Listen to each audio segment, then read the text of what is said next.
I mean, I can go right. I wasn't going to give you guys the good stuff, but I mean, I can go right for the gold. So Dude, the yeah, you book is gotta.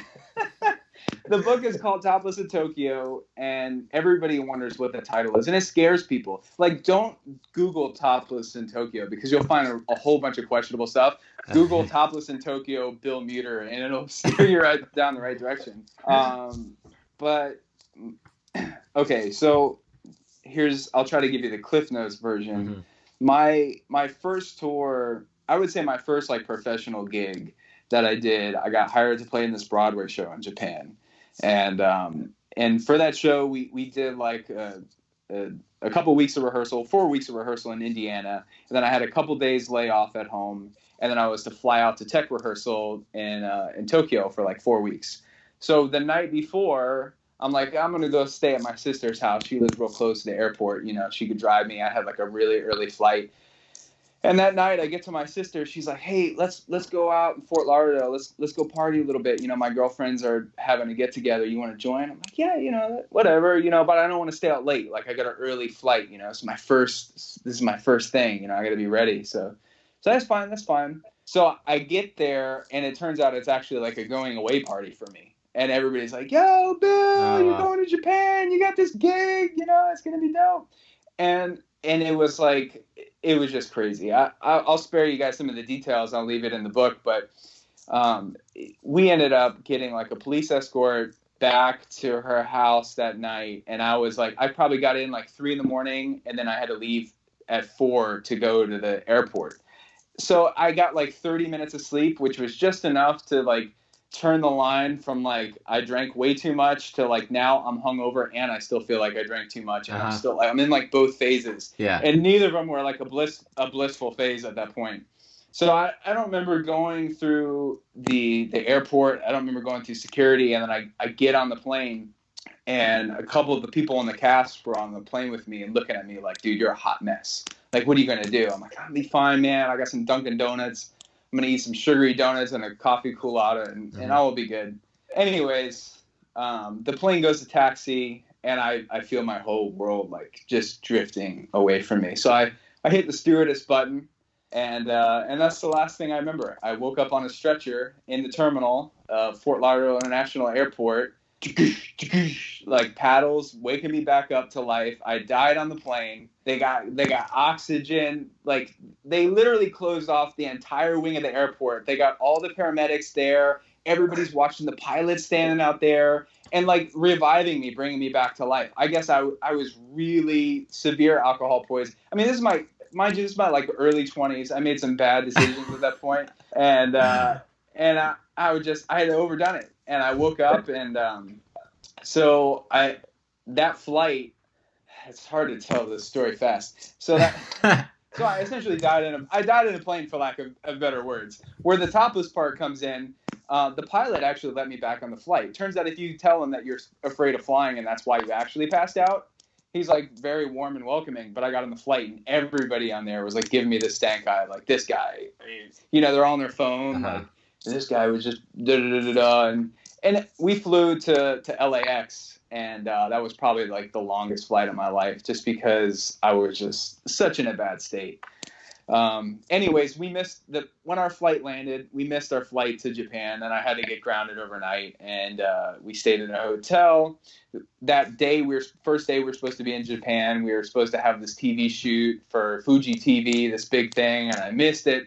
So I get there the next day. I told them it was bad weather. So any of the producers listening right now, you now realize it wasn't bad weather that didn't get me there.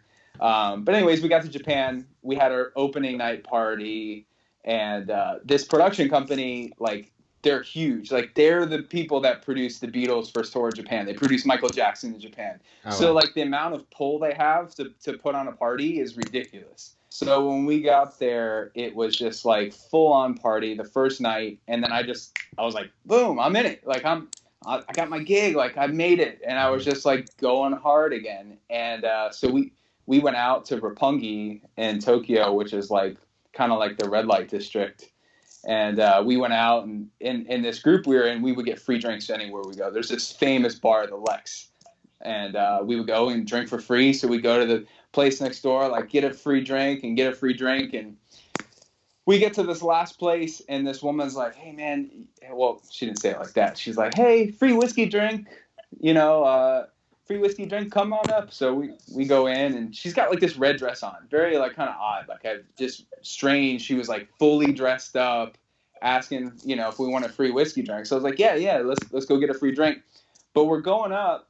It was me and a friend of mine. I won't say his name to incriminate him, but we're going up like this flight of stairs that was like this fire escape. And we get up there, and this woman was there, and she disappears, and this big dude comes in and throws me in a room, throws my friend in a room, and this other woman comes off and like rips her shirt off. She's like, special massage, 3,000 yen. And I'm like, oh my gosh, this is not happening.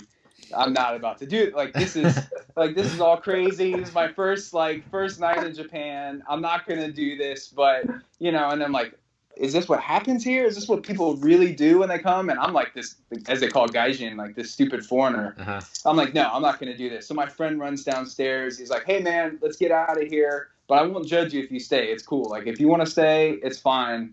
I'm like, no, man, I'm out. So the other woman that was in his room comes in and rips off my shirt. And she's like, oh, 2 for the price of 1, and I ran out of there, and I got downstairs, and anyways, the kicker is I got down and I had no shirt on, and I'm like this big, hairy tuba player in the middle of Tokyo, like 3 o'clock in the morning. You can't hail a cab at that time if you're like a inebriated foreigner. Uh-huh. And so, everybody gives you like the big X, and I had to take the subway home or back to the hotel. And I didn't realize we had a matinee performance the next day, which I totally bombed. And so that's I guess that's kind of the Cliff Notes story, part of the story. And this is strange to anybody. I guess anybody who knows me, this is very strange, because this is not like the type of person that I am. I get a text. Not at all. Yeah. Not at all. I didn't even know that half of this story, dude. And we toured. I'm hearing this for the first time. This is nuts. I'm sorry. I didn't know if you guys, when you asked for a story, I'm like, I don't know how much they want to go. Like, that's great. I'm always the guy that shows up to the gig with like, hey man, I got some XLRs if you need it. I got a schedule for the day. Like, yeah. I'm just like usually that person, but like I was not that person when I was younger. I was not. I mean, luckily that gig taught me how to be that person and taught me how to like get my act together. So I'm glad they didn't fire me from the first day. Because I was like the first time I got to actually work with some like real musicians and people that weren't just playing in like some random bars just as a hobby, but like we're doing this thing. And that like changed everything over. But man, that was an interesting. So that's my Topless in Tokyo. I ended up topless in Tokyo, and there's no bad images in the book. Luckily, nobody has pictures or video of that event. Yeah, this is all. But I guess if you do, send it to JazzMemes. Yeah, if you do. If you do, you know where to send it. I do have a picture of me like ripping my shirt off in the middle of Shibuya and like that big intersection that I ended up doing for something. But yeah, definitely not from that night. That night, for some reason, how inebriated I was is like etched in stone in my memory, and great detail, and some detail that I did not go into. Nothing incriminating that happened to me. I spilled all the beans. I literally died in a plane. So I mean, the funny thing is, I hate flying, and people are always like, no man, when you fly more, you're gonna get better with it. I'm like, dude, I've flown all around the world and I've hated it. And they're like, well, what's wrong? Like, what, is something ever happened? I was like, yeah, I died on a plane once. And they're like, oh, okay. I mean, I guess that makes sense. Yeah, that would be it.